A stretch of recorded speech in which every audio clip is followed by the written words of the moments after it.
idan an yi magana wasu banzaye zai zo social media suna magana, to karanta abin da Gumi yake faɗa nan gurin.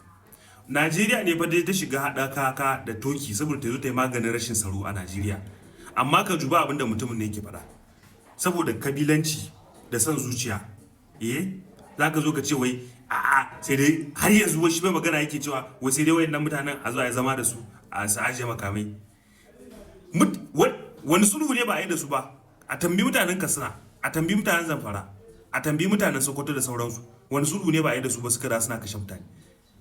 Duk wanda ma aka zai bari ake tare na mara hankali bai da kai ne ba.